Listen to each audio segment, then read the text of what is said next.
Aboard this aircraft, there are 6 emergency exits. Hello, everybody. This is Ron, your captain speaking. We are currently 30,000 feet in the air, and we haven't even left the airport. We just lit the joint. Just kidding, a little pilot humor there. We like to have fun. Our destination today is Casablanca, Morocco. So everyone, sit back, fasten your seatbelts, and prepare for takeoff. We will be arriving in 6 hours. Gang, how we doing, 7-footers gang? It is your girl, Jenna and Gerard here after some major technical difficulties. Major technical difficulties. It's Gerard, like when the music came on just now, I actually looked at myself in the camera and was like, "Oh God, thank you. It was bad, guys. I mean, and you know your girl already does not mess with the technology out here in these streets. So it was all up to Gerard here, but of course he saved the day and got us rolling here. So we need to talk about the latest news going on and the moves going on in the association. People are losing their jobs right before Christmas. It's not nice. I don't agree with it. However, I agree with this decision. No, I'm kidding. Yes, I do agree with this decision. Let's talk about the drama in Portland because there's a lot of it, starting with Neil Olshey. He is out. He is fired for violating code of conduct with the team, and that has led to a slew of other issues that are outpouring in Portland and, of course, trickling down to their season struggles and leading up with their franchise face and Damian Lillard. We'll get to it all, but let's talk about first Neil out in Portland. What was your reaction to this news? You know, for me, Jenna, I was like, all right, we knew this was probably coming, right? It was time for this to happen. And, you know, Neil's not a good dude, right? Like, let's just call that what it is, right? Like, and I feel like the whole situation with Dame and what's happening there, and this was all coming to a head. And look, let's not forget Jody Allen, owner of the Portland Trail Blazers. This is a woman who, if you've been reading and following True Hoop like you should be, and our excellent series that Henry Abbott's doing on the money that comes into the NBA, Jody Allen's a strange woman. All right, she's someone who flew to parts of Antarctica, which you're not supposed to go to, and had penguin skulls taken and brought back to her place. She's been noted as having her security wear skimpy outfits and dance around in front of her. Like, it's just, I mean, she's just problematic. All right, like, Jeez. It's all bad. So there's that. Then there's the hiring Chauncey Billups, and he has his whole history of sexual assault. It's just right. It's just icky, you know? It is. It's not a good situation there in Portland. And it's trickling down, like I mentioned before. And an interesting story by The Athletic that came out this week saying that multiple sources are saying that Dame wants to play with Ben Simmons, who we know famously has a saga of his own in Philadelphia. He's requested a trade. He hasn't been playing and has not played this season because he says he's not yet mentally ready to play in Philadelphia. So, again, we know that he wants out. He had a standoff with the team. So that tidbit right there is interesting because this isn't the first time these guys have been in trade talks together since Simmons wanted out of Philadelphia. But, yeah, that entire report by The Athletic is really interesting because it talks about how Dame is becoming frustrated with the team's play and their struggles this season and how there are mounting tensions with Chauncey Billups, first-year head coach, as you just mentioned. So this is not good. Not good of a first-year head coach, not good of the turmoil that's going on in Portland outside of the game of basketball, and now this. We all know what happened in the summer when Dame voiced that he wanted big moves in free agency. Portland didn't do that. And then he wants he wants a title. And Portland is not making as much accurate moves to make that happen. And do you think he's good as gone when he can either request before the trade deadline in February or when he can sign that extension in the next July? It's tough to figure out what, because look, Dame doesn't want to be the bad guy, right? Like that's the biggest thing, and we've talked about that. But when you want to have that super large contract and do all that stuff, it's not about bad guy, but you're gonna have to flex your leverage and your power and use it. But Dame wants to be seen as a good guy, wants everyone in Portland to love him and do all that. But it's like, bro, like that whatever. Like, you know what I mean? Like that, you got to get over that. Like, because this is what it's like. This is NBA ball, my guy, right? Like if you really want to do this thing, you have got to be, willing to make yourself look bad, like all those things. And it's unfortunate. And ultimately, Jenna, like we've talked about this, the team in Portland, they're not good enough to win a championship right now, right? We've discussed that. Like the roster is not competent.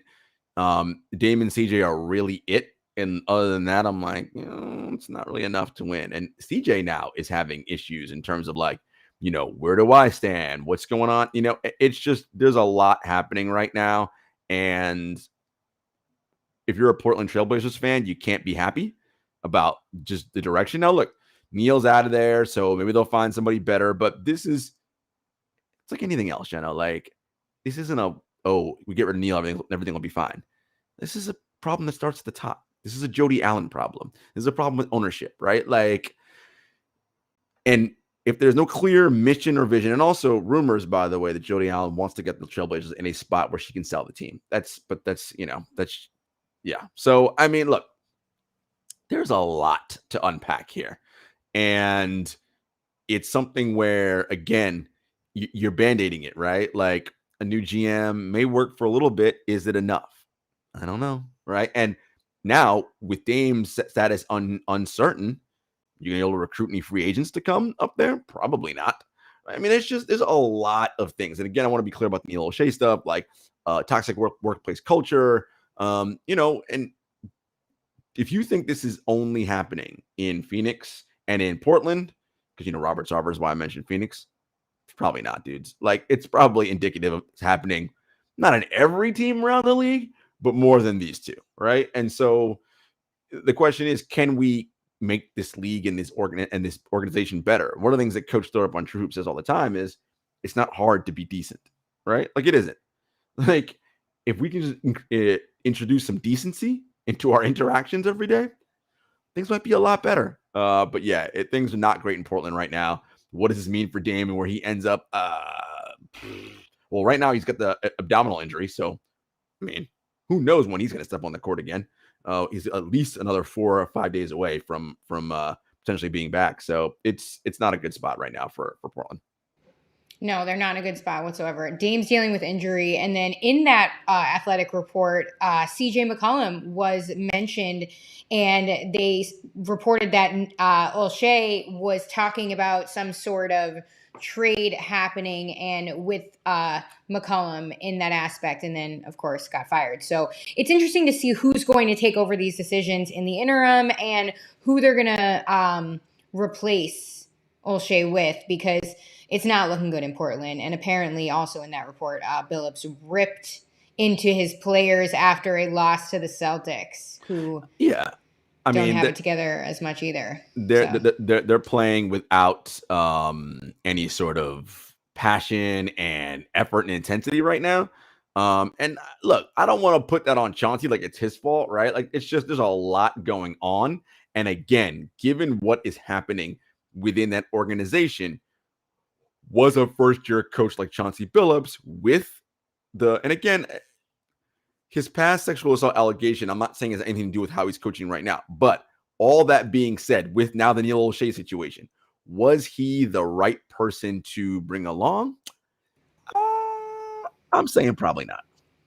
A lot of people question that hire, and I didn't see many people advocating for it or even applauding it when it did happen, I will say, as opposed to other things that you see around the league. So interesting in Portland. But yeah, keep in mind those dates. I think it's February 10th is that trade deadline right there. So Dame could request a trade before then, and then he's eligible to sign a max extension in July.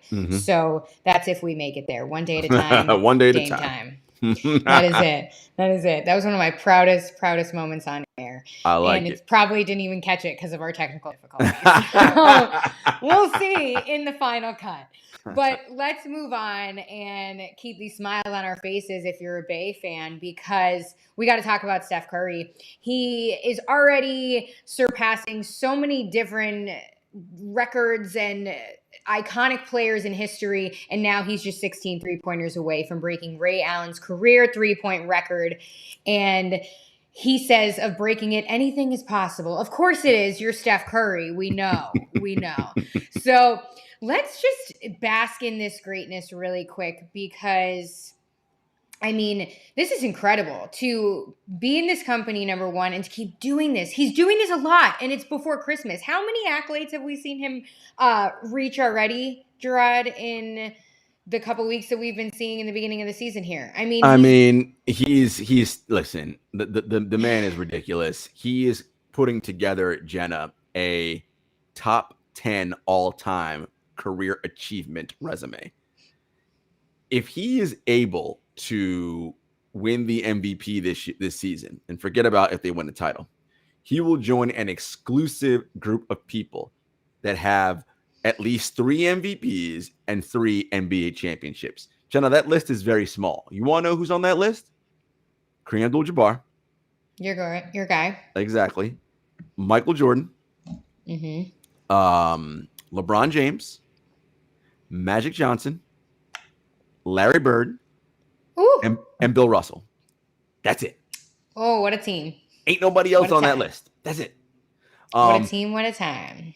Tim Duncan has 2 MVPs and 5 championships, so he's he falls one single MVP short. But like this is where we're at. Like, this is the rarefied air he's in. Now, does he become one of the 10 greatest players of all time, as in 10 best we've ever seen? That's a different argument, right? And I always talk about that. Career accomplishments are different than, is he one of the 10 best basketball players you've ever seen in your entire lifetime, right? Like, yeah. And depending on when you were born, maybe that's true, maybe not, whatever. And that's a different argument. But in terms of resumes and accomplishments, oh yeah, that's a top 10 resume if he's able to do that. And look, Jenna, he may put the 3-point record somewhere close to 4,000 made threes, which, I mean, I'm annoyed. I'm already annoyed. Annoyed. I mean, what are you gonna do? That's right. Like, you're all right, cool. Like, good luck trying to pass that. And he's incredible. And he mentioned he knew what the record was, right? 15 to tie, 16 to break. But it's also about passing Klay Thompson. Klay Thompson currently holds the single game record for most threes made at 14. And as Steph said, if you've seen me these past couple of games and years, I'm not afraid of shooting, which of course we know he's not. This man will pull up. I mean, he shows up to the parking lot, he's probably pulling up from there, right? Like, he's on the minute he gets anywhere near the arena. So I wouldn't be surprised if he, lights this up Wednesday night against the Blazers. And if not, then he has a Saturday night prime time on ABC game against the Philadelphia 76ers. And who? His little brother, Seth Curry. So, I mean, look, between the Wednesday's game against Portland and Saturday's game at Philly, the record will fall somewhere around then. I predict. Right. I love it. And I love the way Steve Kerr talks about Steph. He said, I saw a quote from him and he was like, I'm fully aware he's 15 away. I'm guessing he's going to be shooting a lot against Portland on Wednesday. Just laughing, nothing about it, just so funny, making jokes. Like, he knows how great he is, and he knows it, he's seen it, he believes it. So this is kind of old to him. You know what I mean? Yeah, this is hat. And when we see glimpses of it during primetime games or great moments, we then are like, wow, like, this is insane.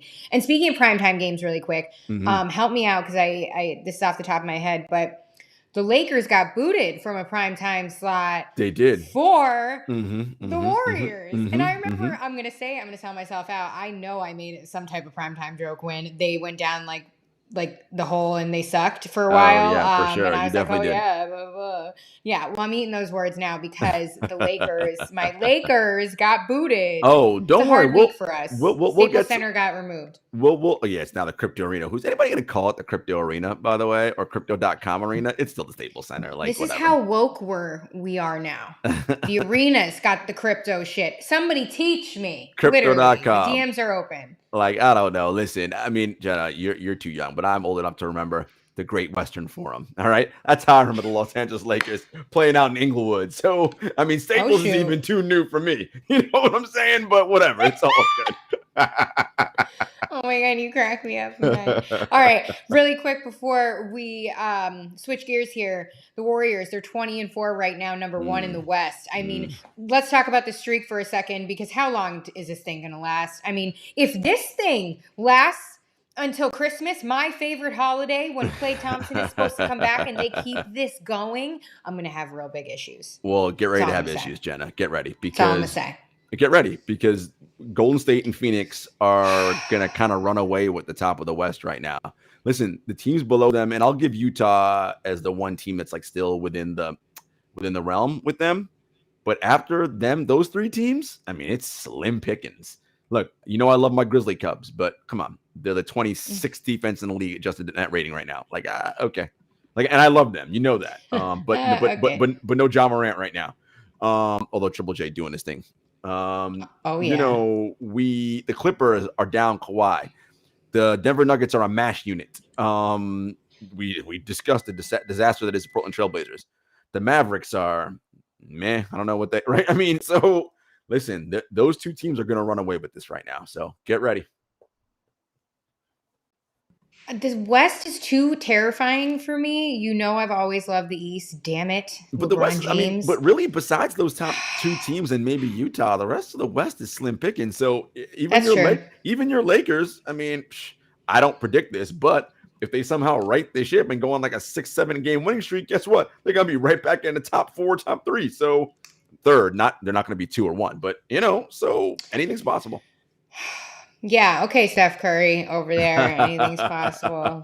Whatever. I'm not a sore loser, I promise. Okay? Yeah, right. We know you are. It's okay. Let's talk about another team that's down in the dumps. Actually, I'm the only one that's down in the dumps. Let's talk about the Pacers, because shocking news really quick to start the week here. The Pacers are looking to rebuild, according to Shams Charania of The Athletic. And trade talks centered around Karis LeVert and either Domantas Sabonis or Miles Turner. I know you're a fan of Sabonis over there, Gerard. And like LeVert and Turner aren't bad names either to help out teams. So interesting to see if these three are on the market. Who could use them? Well, so it's funny, Jenna. You know, Nate McMillan got fired from the Indiana Pacers, and everybody was like, oh, you know, we need somebody else to get this team in a better direction. All right, you had Nate Bjorkgren last year. How'd that go? Not great. Right? The team basically had a mutiny, and we're like, we're not playing for this dude. Now, to be fair, TJ Warren, who was their best player in the bubble, and that, you know, he's out. But, you still got Brogdon, LeVert, Sabonis, Turner, and now the great Rick Carlisle is there. And while they have a positive adjusted net rating, they are currently outside of the playoff race, right? Not even in the play-in. Listen, they need to have an identity there, and we're not sure what it is. So it's going to be moving either Sabonis or Turner, because they're going to want to keep one of them. You know, the funny thing is, Turner will have the higher trade value, I feel like, because most GMs are dumb, and they're going to pick like, ooh, that's the name. But if you look at actual impact on winning, Sabonis is actually the better player, right? In terms of rebounding, his offensive impact, defensive impact. Now, because Turner doesn't rebound enough for his size. Here's your challenge, though. In today's NBA, where good teams like the Warriors go super small, you need a 4 or a 5 who can stay on the floor and switch. Turner is a little bit more mobile, right? And can switch out a little bit better than Sabonis can. Sabonis is a little slower of foot, right? Not nearly the athlete that Miles Turner is. So that's sort of your challenge there. Listen, you know, I'm a big Karis LeVert fan. Covered him for years when he was here in Brooklyn. You know, the injury bug has really been a problem for him, and he's just hasn't been able to put together, 2-3 healthy seasons in a row. I mean, it's just hasn't been able to do it, but he still got value. I wonder if you are the Brooklyn Nets, Domantas Sabonis would look very good in the Nets uniform. Now, what do you have to give that the Pacers would possibly want? Yeah, I mean, your draft picks are pretty much spoken for because you got rid of all of them in the Harden trade, right? So all you really have to give in terms of young talent are Nicholas Claxton, Day'Ron Sharpe, Cam Thomas, who you picked up this year, right? And to make the salary match to get LeVert and Sabonis, do you move Kyrie Irving? That works, right? From a salary standpoint, that passes the test. The question is, if you are Indiana, why do I want Kyrie Irving here? By the way, Kyrie Irving, who can be a free agent at the end of this year, right? So no chance he's resigning. He might walk away and retire. But if he does, that's expiring money. So what do you care, right? If you're Indiana. And then, again, you get back Claxton. You get back Cam Thomas. You get back Day'Ron Sharpe. Maybe that's enough. I don't know. Oof. Throwing out that Kyrie trade over there. I mean, hey, it's looking bleaker and bleaker for his future in Brooklyn. And potentially a 2020, I don't know, 5 or 6. I have to see. I don't remember how far out the Nets went on those trades to get Harden. But, because you figure by 2027, 2028, this team's probably not going to be very good, right? So they'll be a bad team. Is that draft pick spoken for? If not, I'd probably add that to the list. So that's something to consider. But that's one scenario. Again, Miles Turner would look great in Golden State. What would they have to give up? Wiseman for sure, right? They have to give up Kuminga. They like Kuminga. Do they want to give up both Wiseman and right? I know that's because Indiana, if they're truly rebuilding, right? This is what they're going to want. They're going to want lots of young, cheap contracts that are under their control. Yeah, that's yes. Hey, that's the way the NBA ball rolls.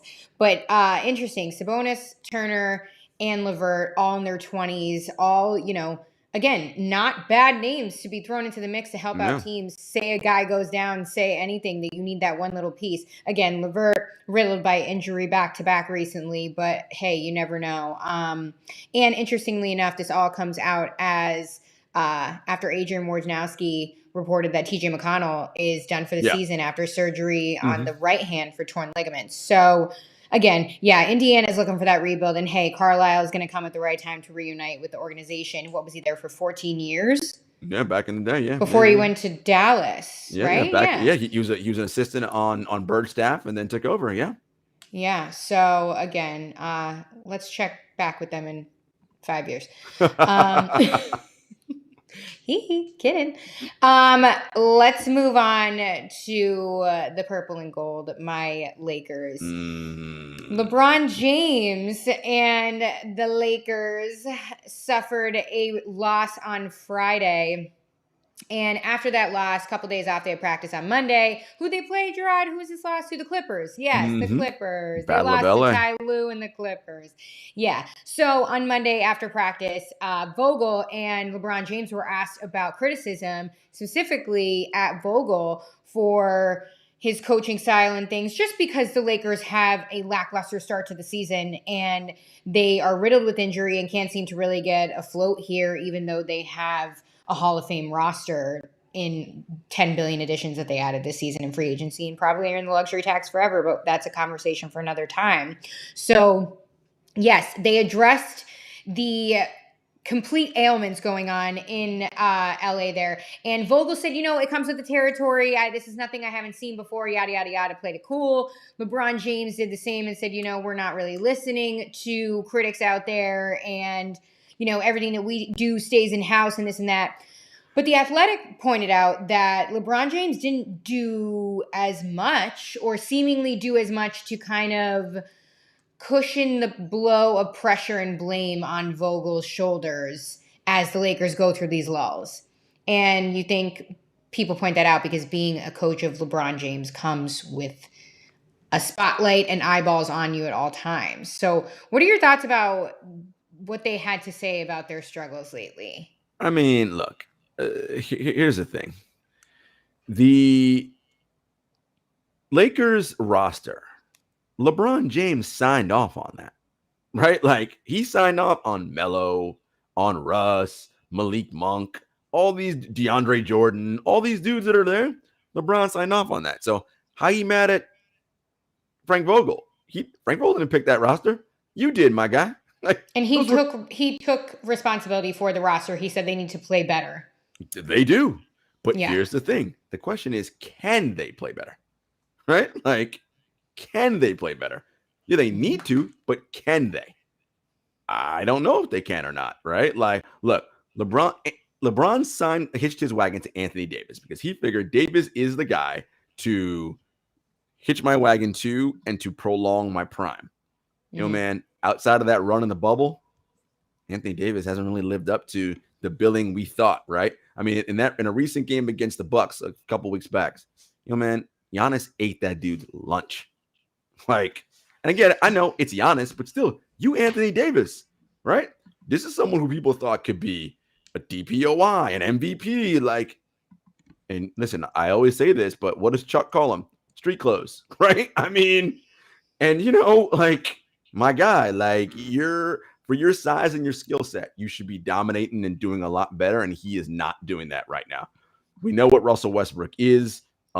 It's the gift and the curse, right? Like, his greatest strength is also his greatest weakness. And in the playoffs, when you need to lock in and be able to continually hit mid-range shots and not turn the ball over, Russ can't really do that, right?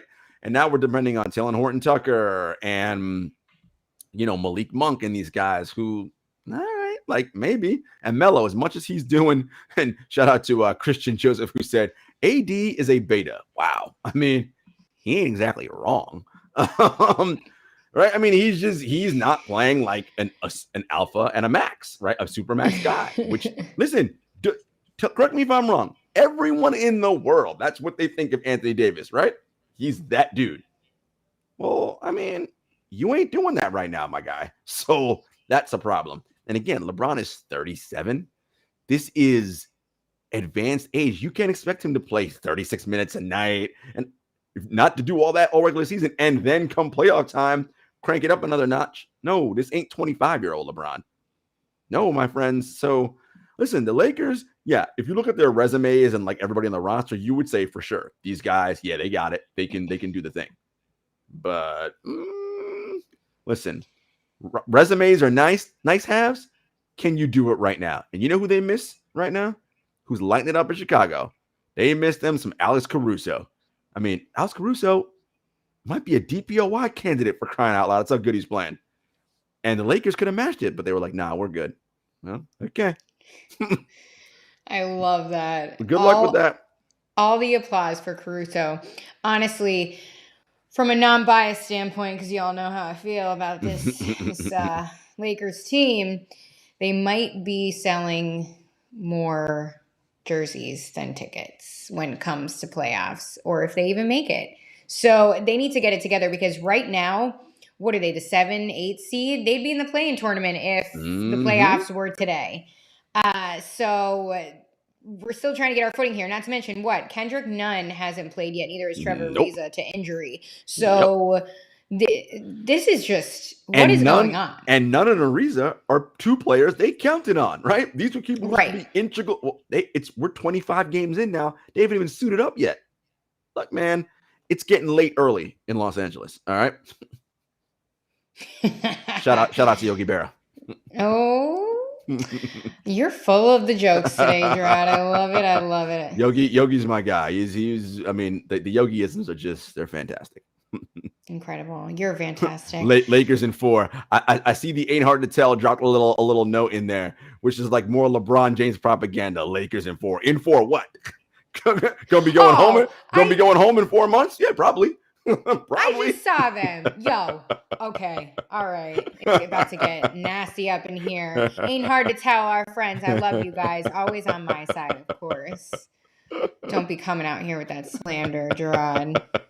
Listen, I mean, Jenna, like, honestly, do you take away your like LeBron love?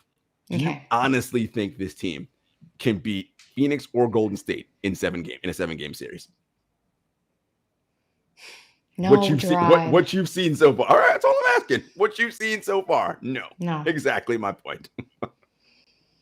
Done with you and your laugh, damn it. Lakers sweep That's the right.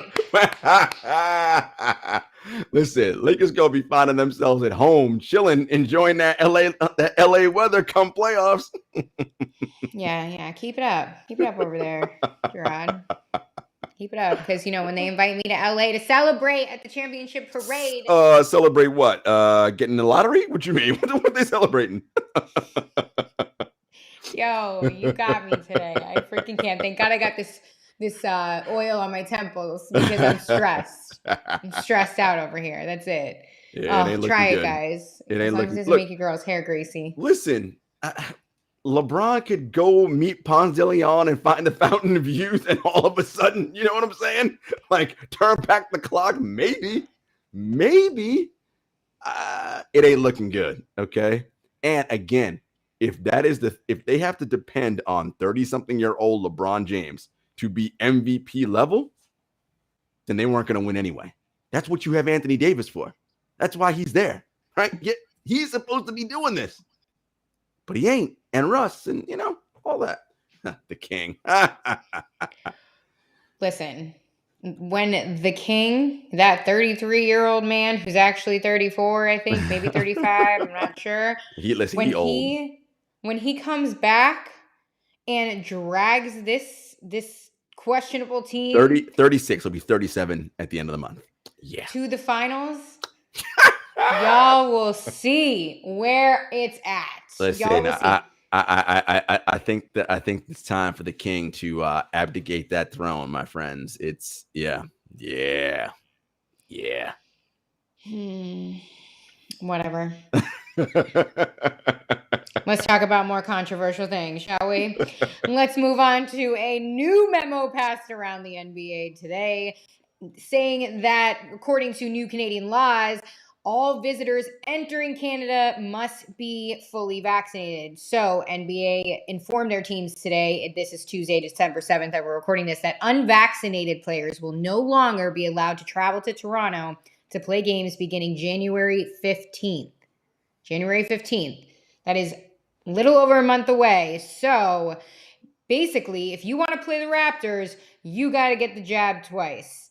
And if you don't, then I don't know what to tell you. We're going to find out, right? Which players are fully vaxxed and who's faking that funk. And that's when faking that funk. Yo, listen, not that I ever doubted my king, but when he was put into protocol, I was like, LeBron, please don't hurt me like this, please. And it all turned out well. My king is vaccinated. He was cleared. Lord. And it was handled so poorly, he said. I felt bad for him. Man, listen, nobody feeling no bad for LeBron James was out upset. here. Stop. He was upset. Stop. Listen, he could stay upset, all right? Listen, here's the thing.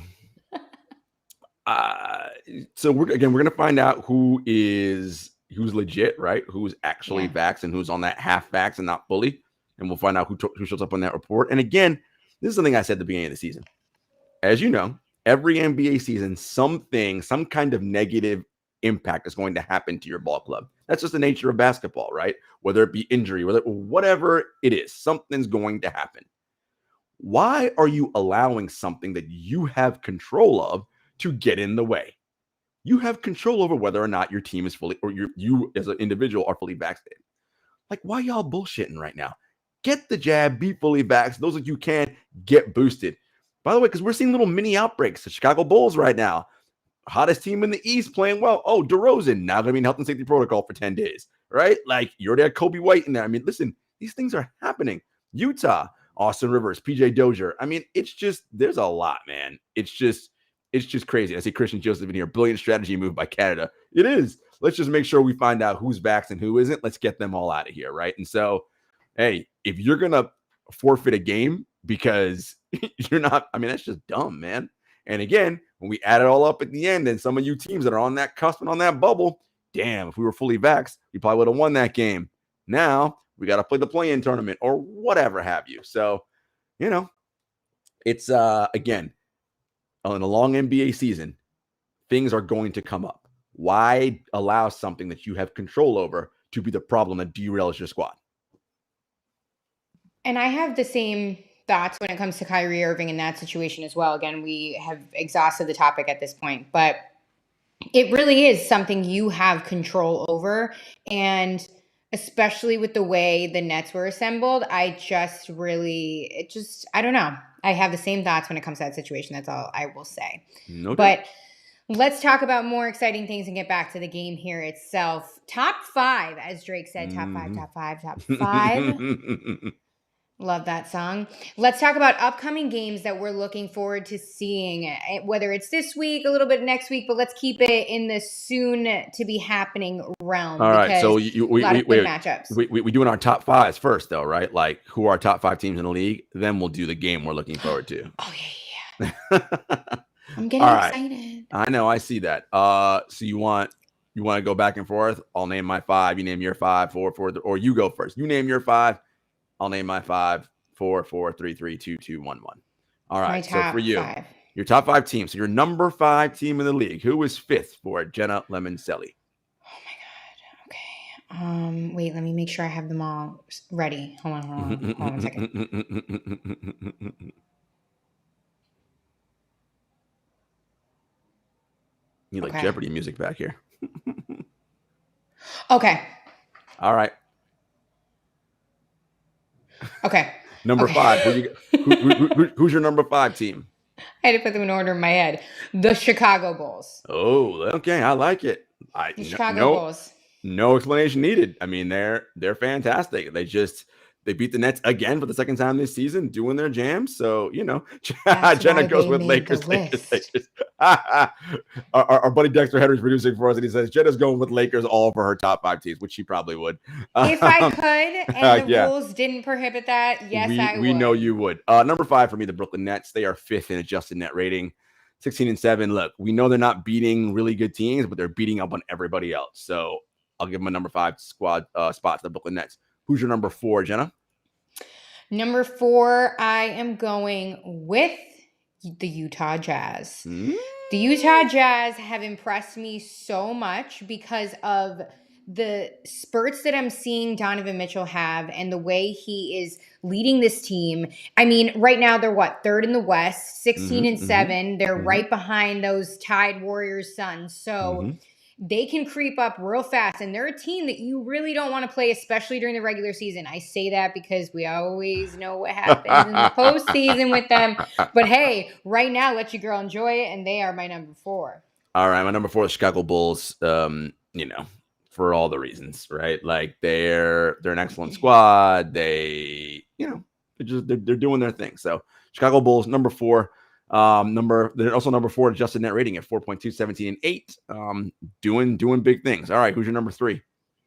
My number 3 is the Brooklyn Nets for all the reasons you said. I mean, number 1 in the East without Kyrie Irving, I'll give it to them.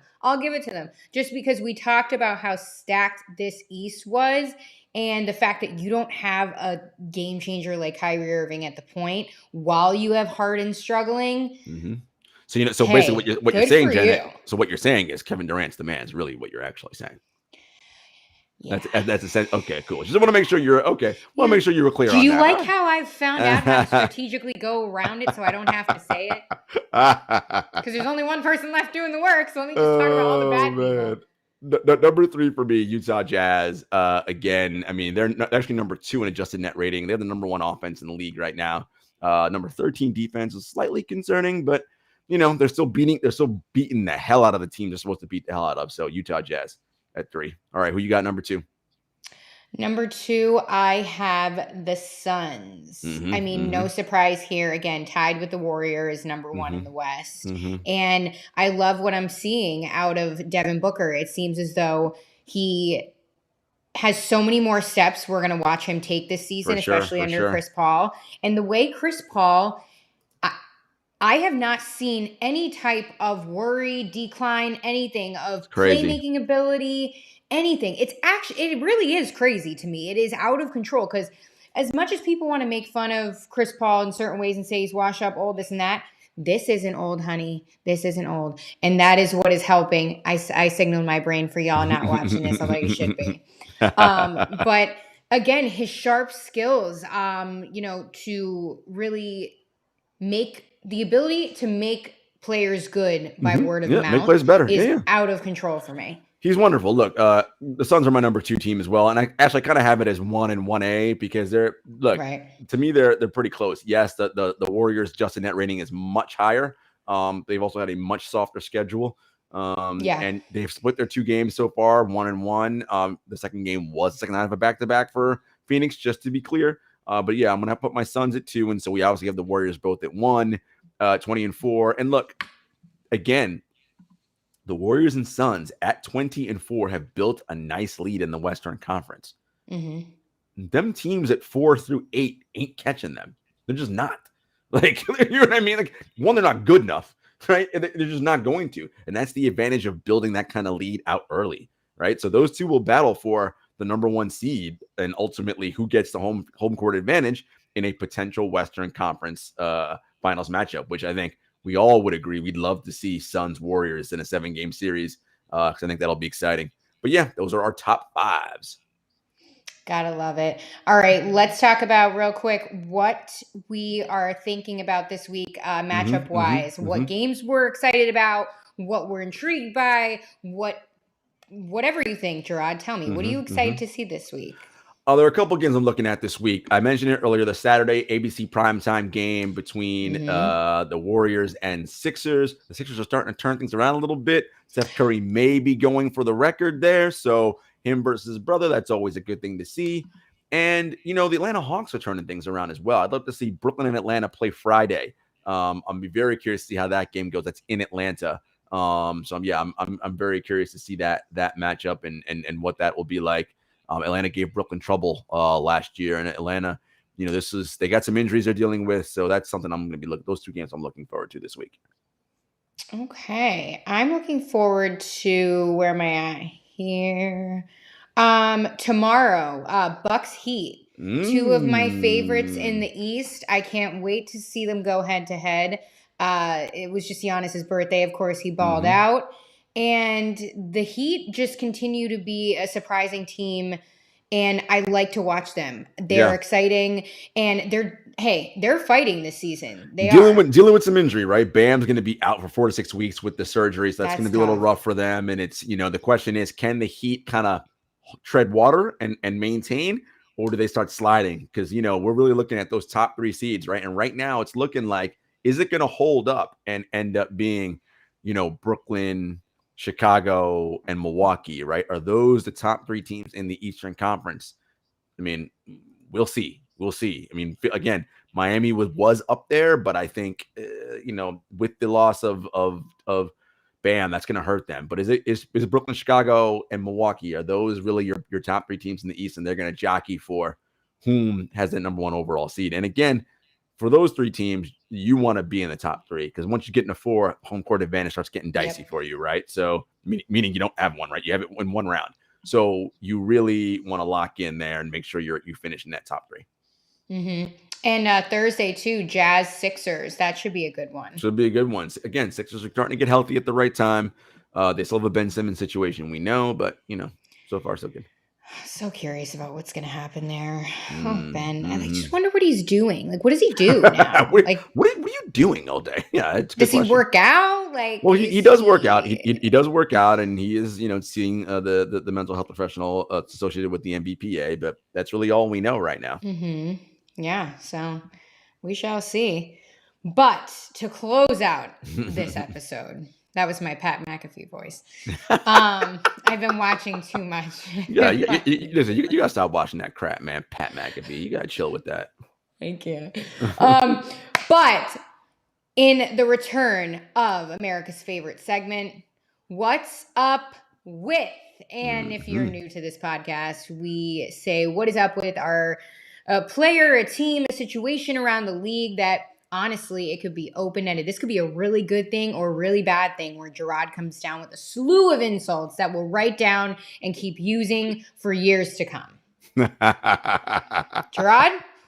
Yes. So what's up with, and this is what's up with the Memphis Grizzlies and my guy, Jaren Jackson Jr.?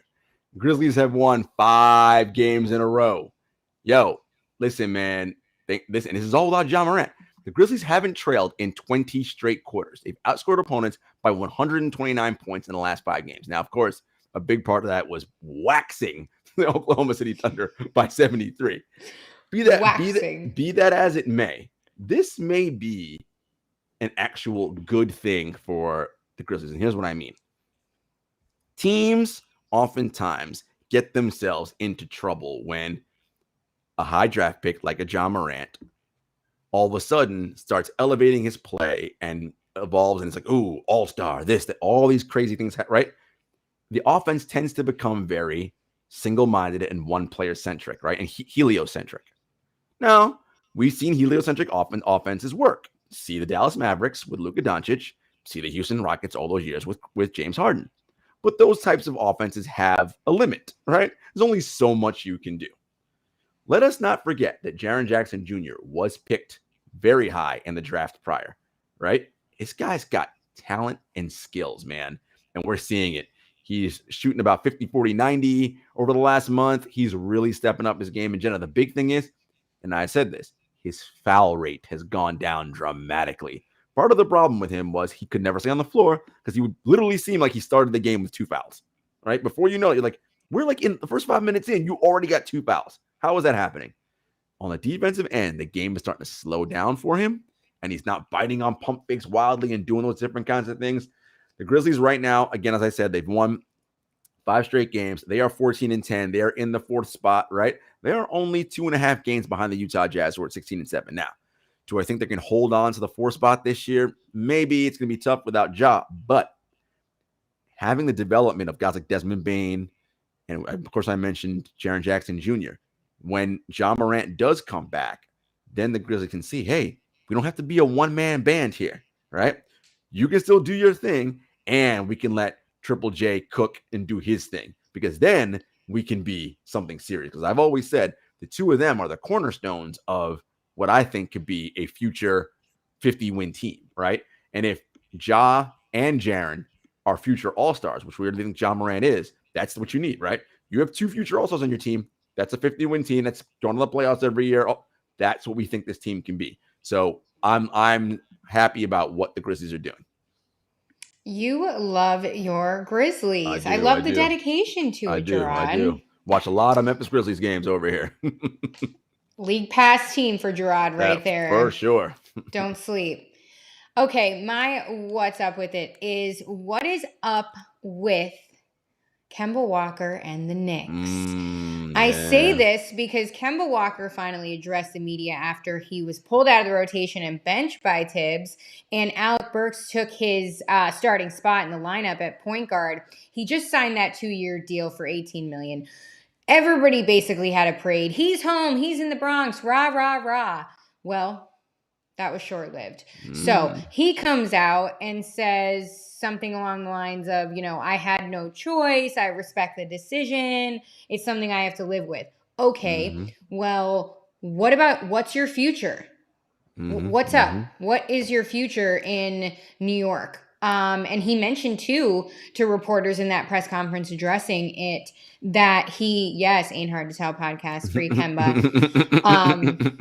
He mentioned in that press conference that this is the first time it's happened in his career. So this is a slew of new emotions and a new situation for him, and happening on a stage that is the Madison Square Garden stage is a lot to handle. Look, I mean, we're supporters of Kemba. We love what he's done and what he's doing. The reality is, though, look, this team isn't very good, right? Like, when he's on the floor, defensively, they're getting skewered, and that's a problem. And the thing is, his offense is not at that all NBA level where the defense, where you're fine with it, right? It's okay. He's scoring, he's giving us 26 points a night. So who cares? Well, that ain't happening, right? So, and look, here's the thing about the Knicks right now. They're struggling on that end of the floor defensively. And, I'm wondering how much do we jump the gun on last year's season thinking that they've righted the ship and everything's all good? I don't know. What I'm going to watch for the Knicks, and I told our producer, Dexter, was producing for us today, I'm going to watch RJ Barrett for about 10 games, because that is the key. He was your number 3 draft pick, and he has to start playing like an all-star. He ain't doing that. He's just not. And he hasn't been. He just doesn't. And if the Knicks are going to be the realization of what they want to be, they need him to be what they think he's going to be. I think Julius Randle is what he is, right? I think you kind of you saw that last year. That's the best version of Julius Randle. I think you're going to get much better than that. And that's fine. But RJ's got to be considerably better. And we'll see. But right now, look, the Knicks are struggling. And Kemba's handling it like a pro because he's a professional. But 11-12, losers of 3 straight. Again, defensively, they are struggling right now. So, I just think it's bad time for the Knicks right now. Oh, all my teams. What is going on? Out in these streets. It happens. Oh, the association is so damn long. It just hurts forever. Literally. It's fine.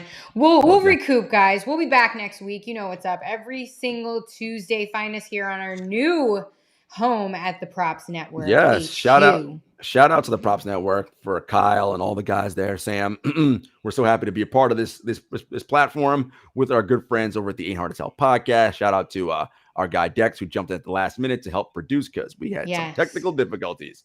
But folks, you know where to find us. We are on Apple Podcasts, Spotify, YouTube, Stitcher, SoundCloud, all that. Make sure you're following the Props Network at 7footerspod on Twitter, at 7footerspodcast on Instagram, at JS Hector, at Gentleman Selly. Until next time, peace.